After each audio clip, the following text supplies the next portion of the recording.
As discussões sobre licenciamento ambiental para as obras da usina hidrelétrica de Belo Monte ainda não terminaram. Mas a previsão é de que o reservatório no rio Xingu, no Pará, seja inundado ainda no mês de junho. O assunto gera controvérsia entre ambientalistas e os chamados desenvolvimentistas. Há mais de 500 mil de assinaturas contra o projeto, mas o governo argumenta que a obra é necessária para a segurança energética do país. O deputado Arnaldo Jordi, do PPS do Pará, vem ajudar a esclarecer o assunto. Afinal, deputado, Belo Monte vale a pena? Olha, no atual modelo que está projetado, no nosso entendimento, não vale. O projeto está previsto para produzir 11 milhões de megawatts de energia na Volta Grande do Xingu, no rio Xingu, no Pará. Os especialistas no assunto dizem que esse número é questionável. Ela talvez alcance 11 milhões de megawatts no pico, mas a média seria entre 4 e 5 milhões. Esse projeto vai inviabilizar 100 quilômetros da chamada Volta Grande do Xingu, porque ele vai ser interditado no início, vai fazer 2 drenagens, e toda essa região da chamada Volta Grande do Xingu, que é uma região belíssima, de uma biodiversidade fantástica, de florestas, de aquicultura farta, com 9 nações indígenas que vivem neste entorno da chamada Volta Grande do Xingu, que vai ser interditada. Ela não vai secar propriamente dito, literalmente, mas é como se fosse, porque todas as atividades da economia das águas, isso, como se diz, vai ficar inviabilizada e impactando na qualidade de vida e na sobrevida mesmo de cerca de 26 a 30 mil pessoas, além do impacto ambiental. Então, o que é que nós estamos discutindo nesse momento? É que, primeiro, é questionável essa produção toda de energia. Segundo, os estudiosos do assunto dizem que quanto mais diversificada for a matriz energética, e olha que o Brasil tem uma boa matriz energética, considerada relativamente limpa, nós precisamos diversificar, e o que nós estamos assistindo é uma concentração em energia hidrelétrica. A Belo Monte é uma das 11 hidrelétricas que estão previstas para o estado do Pará, com impactos ambientais, sociais e humanos inestimáveis. Imaginem, além disso, um fluxo migratório oficialmente pelo Ministério das Minas e Energias previsto para algo em torno de 100 mil pessoas ao longo dos 8 anos, onde está prevista a conclusão, o início até a conclusão do projeto. Então, quer dizer, um fluxo migratório de 100 mil pessoas, você precisa ter uma infraestrutura na área de saneamento, de logística, de escola, de saúde, de estradas vicinais, de uma série de coisas que não se constroem em 8 anos. O que é que acontece em geral? Esse Eldorado, este paraíso não é realizado, como a propaganda enganosa geralmente formula, e ao final das contas o Estado do Pará vai ter que dar conta desse passivo ambiental, social e humano. E evidentemente nós estamos falando de uma das unidades mais pobres da federação. O Estado do Pará tem 36% da sua população vivendo abaixo da linha da pobreza, segundo os últimos dados do IBGE, publicados há cerca de um mês atrás. Então, veja bem, isso significa um agravamento desta pauperização, deste empobrecimento da nossa sociedade. Nós já vimos esse filme antes com a experiência de Tucuruí, e essa experiência foi desastrosa. Pois é, deputado, isso que eu queria tocar com o senhor também, conversa aqui com o deputado Arnaldo Jordi. Houve impactos ambientais em Tucuruí importantes que não deveriam e que deveriam ser evitados agora com a construção de Belo Monte, por exemplo? Sem dúvida alguma. A experiência de Tucuruí, mesmo para aqueles que são amantes da engenharia, que até reconhecem aquela obra como uma obra de engenharia importante, não tem como negar que os efeitos colaterais negativos foram desastrosos. Agora, há de se entender, mais ou menos, porque vivíamos num período de exceção, num período de ditadura militar, em que a opinião da sociedade civil pouco importava, a opinião dos técnicos, dos ambientalistas, dos cientistas, dos pesquisadores, de todos os segmentos ativos da sociedade, não tinham como se expressar. Agora, reproduzir este modelo em pleno século XXI, depois do processo de redemocratização, de ter que ouvir. E esse é um dos aspectos que nós estamos questionando. Por quê?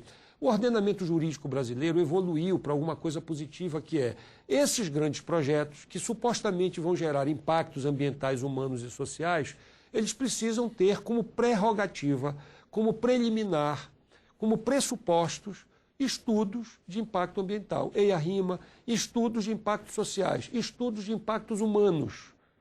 Né? E, lamentavelmente, o governo não está atendendo a esses pressupostos. Quer dizer, que são exigências da legislação brasileira.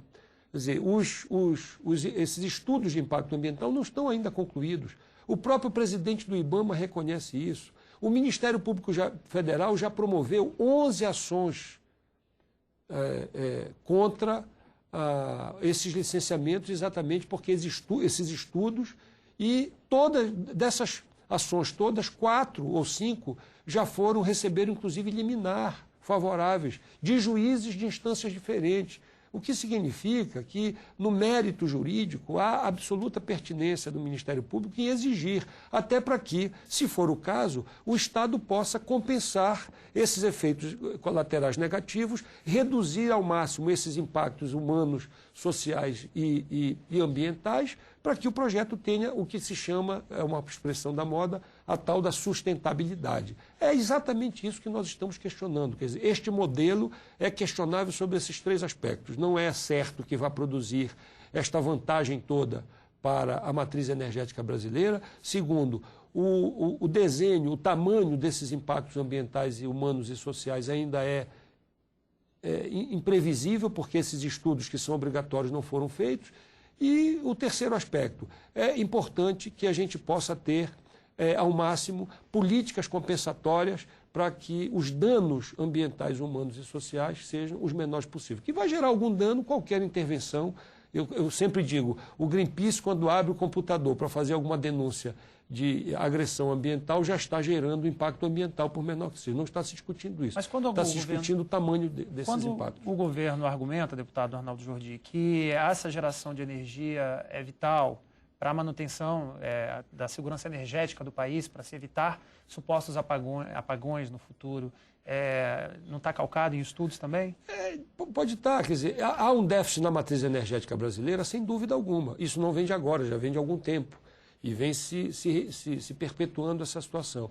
O que nós precisamos pensar é um novo modelo de desenvolvimento. Esse modelo da sociedade de consumo exacerbada, como está se praticando hoje, apenas avaliando esse crescimento em indicadores de consumos materiais, isso está esgotado. Nós precisamos começar a pensar outras matrizes energéticas alternativas. E elas estão em discussão no mundo inteiro. Isso não é um desafio do Brasil, do desenvolvimento brasileiro. Não é? Isso é um desafio civilizatório da humanidade, porque o efeito estufa, né, o aquecimento global, produzido em grande parte pela destruição de ativos ambientais, é uma preocupação hoje que domina qualquer agenda geopolítica do planeta.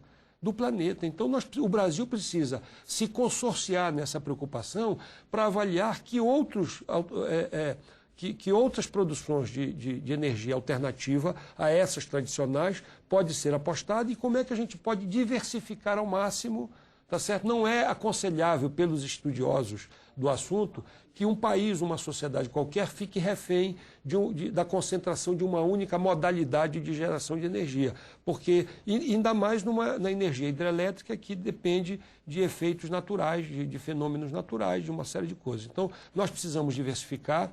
É possível se discutir a energia hidrelétrica em alguma forma, em algum desenho, em algum tamanho, é possível.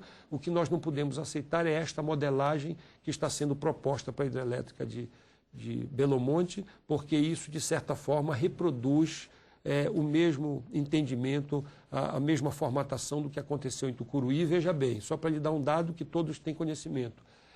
30 anos depois de Tucuruí, o MAB, o Movimento dos Atingidos da Barragem, uns 2 ou 3 anos atrás, o país se assustou porque um dos seus líderes ameaçou detonar, entrou lá em Tucuruí, na usina, e tentou detonar uma das coisas apenas como ameaça. Por quê? O que é que eles queriam? Eles queriam reivindicar cesta básica e kit antimalária. Quer dizer, 30 anos depois de Tucuruí, os movimentos dos atingidos da barragem, o chamado MAB, está brigando ainda com a Eletronorte para receber cesta básica e kit antimalária. Quer dizer, não é possível que a gente vá ver esse filme cujo o final a gente já sabe. Na verdade é um assunto polêmico, cheio de vertentes e cheio de nuances, né, deputado? Eu agradeço a sua presença aqui no Palavra Aberta, muito obrigado. Muito obrigado. A gente se encontra no próximo programa.